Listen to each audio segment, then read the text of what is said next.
계속해서요, 오늘 메시아 예언에 대해서 하겠습니다. 오늘 세 번째, 구약의 메시아 예언입니다. 구약의 메시아 예언, 오늘은 3탄이 되겠습니다. 특별히 구약의 메시아 예언 중에서 지난번에는 우리가 좀 직접적인 예언을 말씀을 드렸고요.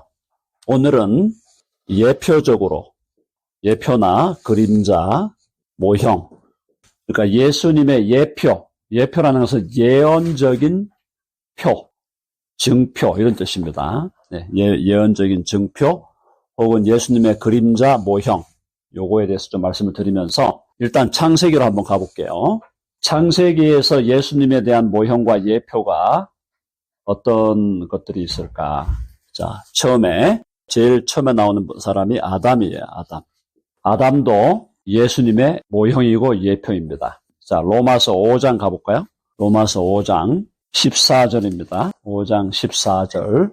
아담은 오실 자의 모형이라. 지금 제가 성경에 없는 말 하는 거 아니잖아요. 그죠? 제가 성경에 있는 말을 한다는 걸 말씀을 드리려고 하는 겁니다. 아담은 오실 자의 모형이다. 그럼 이 오실 자가 누구예요? 오실 자, 예수님이죠. 아담이 예수님의 모형이다.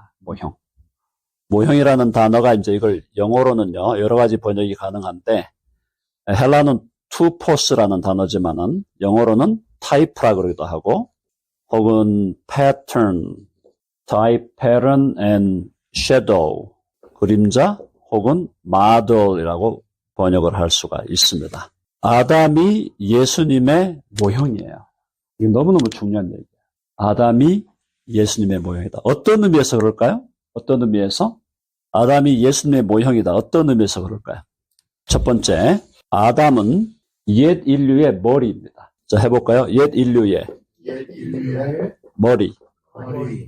맞죠? 옛 인류의 머리. 그럼 예수님은요? 예수님은 새 인류의 머리예요. 그러니까 옛 인류, old humanity, old human beings. 옛 인류의 머리가 아담이에요.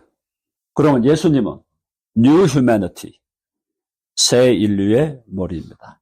자, 그거에 대해서 고린도후서 5장 17절 말씀. 자, 누구 안에 있으면? 네. 그리스도 안에서 새로운, 뭐라 그랬어요? 새로운 피조물. New creation. 이 아담은 새로운 피조물이 아니었어요. 사실은 이제 예수님이 오셨기 때문에 아담은 old creation이에요. 옛 창조입니다. 옛 창조와 새 창조. 자, 너무너무 중요하고. 두 번째는요. 아담은 어떻게 창조되었나요? 창세기 1장 26절. 창세기 1장 26절. 자, 어떻게 만들었다고요? 그렇죠? 한번 해봅시다. 아담은 하나님의 형상으로 만들어졌다. 자, 하나님의 형상을 따라 돼 있죠? 아담은 하나님의 형상을 따라 만들어졌는데 예수님은 어떻게 될까요? 예수님은 해봅시다. 예수님은 하나님의 형상 자체이시다.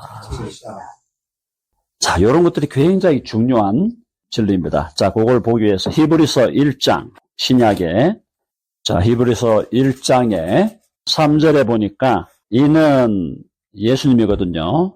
예수님은 하나님의 영광의 광채시요 그 본체의 형상이시라.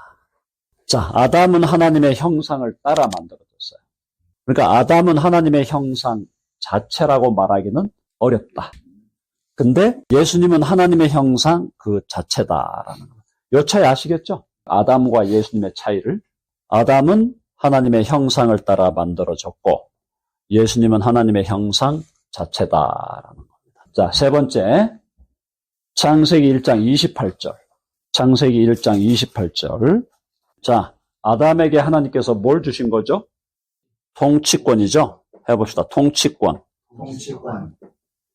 복도 주셨죠? 네, 복도 주셨다. 써놓읍시다. 자, 복도 주셨고, 복을 주신 것이 보니까 좀 디테일하게 들어가 볼게요. 생육하고 번성하라. 땅을 정복하라. 만물을 다스려라.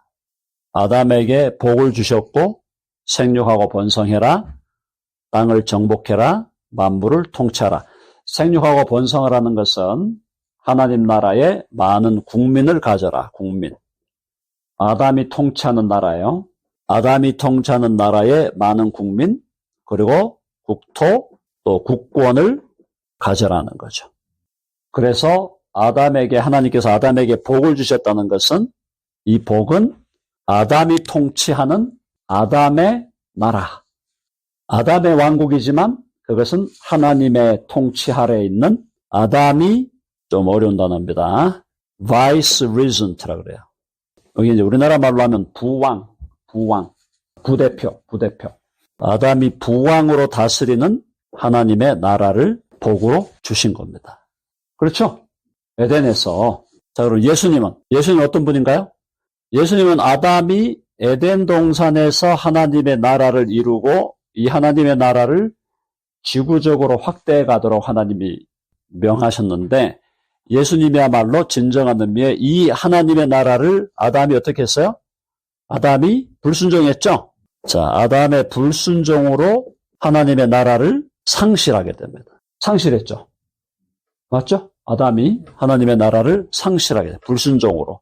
다스리고 통치하라 했는데 이걸 불순종함으로 상실하니까 둘째 아담, 두 번째 아담 예수님이 오셔서 예수님이 하나님의 나라를 다시 회복하시는데 회복한다고도 할 수 있고 아담과의 관계에서는 아니면은 하나님의 나라를 참된 의미에서 세우는 거죠. 설립하고 건립하는데 이 하나님의 나라를 이루실 때 예수님은 뭘 통해서? 순종하심으로. 해볼까요? 순종으로 회복하신다. 맞죠? 그러니까 아담을 생각할 때 우리는 아담에게 있는 긍정적인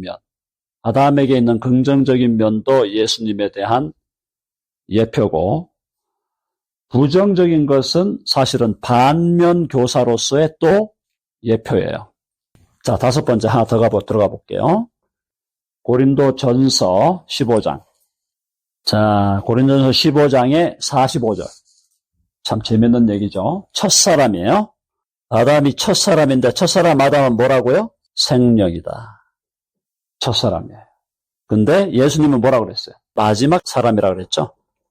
마지막 사람으로서 예수님은 생명이 아니라 뭐라고? 살려주는 영. 첫사람으로 아담은 하나님이 만드셨을 때 흙으로 사람을 지으시고 그 코에 생기를 불어넣으니까 그가 생명이 되었어요. living soul이에요. 그런데 마지막 사람, 그리스도는 살려주는 영이에요. life-giving spirit. 아담은 하와와의 관계에서 자녀들을 낳았죠? 그게 중요한 얘기입니다. 아담이 하와와 관계에서 자녀를 낳았을 때 그게 타락 전인가요? 타락 후인가요? 타락 후죠. 아담 자신이 living soul이었는데 타락을 해버렸어요. 타락을 해버리니까 아담의 영혼이 죽어버렸어요. 아담과 하와의 영혼이 죽었어요.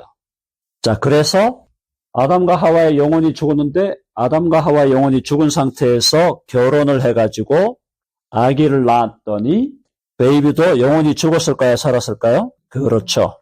이게 신기한 얘기입니다. 죽어서 태어나요. 죽어서 태어나는 거예요. 근데 예수 그리스도는 오셔서 살려주는 영. 이게 무슨 말이에요? 자, 해봅시다. 죽은 영혼을 살린다. 이 말이에요. 죽은 영을 어떻게 살렸습니까? 어떻게 살렸어요? 그렇죠. 십자가를 지시고 돌아가심으로 살리시는 근거를 마련하고 그 다음에 죽은 영혼을 살린다 할 때 우리가 요한복음 3장에 니고데모를 만났을 때 뭐라 그랬어요? 예수님 뭐라 그랬죠? 자, 3장의 3절. 거듭나게 하시는 거예요. 죽은 영혼을 거듭나게 하신다. 여기서 살려준다는 건 바로 여기서 거듭나게 한다. 다른 말로 중생하게 하신다. 이해되셨어요? 네. 자, 그래서 거기 또 나오잖아. 5절에 보니까 5절에 자, 그러니까 아담은 하나님의 피조물이 되어가지고 생명이 되었지만 불순종으로 타락하여 영혼이 죽어버렸어요. 죽으니까 아담과 하와가 자식을 낳았는데, 자녀를 낳았는데 다 영적으로 죽은 자녀가 나오는 거예요. 그러니까 이 상태로는 하나님 나라 못 들어가는 거예요. 그렇죠? 이 상태로 하나님 나라 못 들어가니까 예수 그리스도를 만나 예수 그리스도를 믿음으로 죽은 영혼이 다시 거듭나고 중생할 때, 믿음으로 거듭나고 중생할 때 결국은 하나님의 나라에 들어가게 된다는 겁니다. 자, 물과 성령으로 거듭난다. 지금 여기서 이제 우리 성령은 사실은 요거는 뭐 특별하게 우리가 의문의 여지가 없잖아요. 성령이 우리의 영혼, 죽은 영혼을 살려내는 거니까. 이 물은 뭐냐, 이거 물. 이 물에 대해서 여러 가지 견해가 있었습니다. 요거를 첫째로 물을 세례로 보는 분들이 있어요. 세례. 혹은 이걸 세례로만 본 사람도 있고, 두 번째는 세례라는 의식이라기보다는 물은 씻는 거니까 결국 죄사함이 아니겠냐. 이렇게 보는 사람도 있고, 세 번째가 물은 성경에서 때로는 물이 말씀을 상징하기도 합니다. 그리고 다른 성경들을 보면은 우리가 말씀으로 거듭났다고 되어 있거든요. 그러니까 이 물은 말씀일 것이다라고 보는 분들이 있어요. 저는 3번을 취합니다. 3번은 말씀으로 취하는데, 뭐 죄사함도 괜찮은데 세례의 의식은 아니다. 요거는 세례로 보는 건 요게 이제 카톨릭, 로만 카톨릭 이런 걸 그렇게 주장을 하고, 우리 복음주의권에서는 죄사함과 말씀일 것이다. 이렇게 보는 견해가 주된 견해입니다. 여러분이 좀 느끼겠어요? 아담은 예수님의 모형이에요. 모형. 그림자. 그래서 우리가 창세기를 읽을 때, 아담을 그냥, 처음 나오는 인간이네? 이렇게 읽지 말고, 이해되시죠? 처음 나오는 인간의 이름이 아담이네. 처음엔 또 그렇게 읽을 수밖에 없어요. 그런데 깊이 읽게 되면 아담을 통해서 드러나는 예수님을 볼 수가 있는 거예요. 또 창세기 1장을 펴고 성경을 읽을 때도 아담의 사건, 아담이라는 이 인물을 통해서도 우리는 이분의 실체가 되시는, 아담은 모형이고 예수님은 실체예요. 실체라는 걸 이제 우리가 영어로 substance라고 하기도 하고, 혹은 body, shadow and body라고 그러기도 합니다. 구약에 나오는 이 아담이라는 한 인물을 통해서 하나님께서 예수 그리스도에 대해서 하시려는 말씀이 굉장히 많다. 그렇죠? 그걸 이해하시면 좋겠다. 오늘 일단 이 정도만 하죠.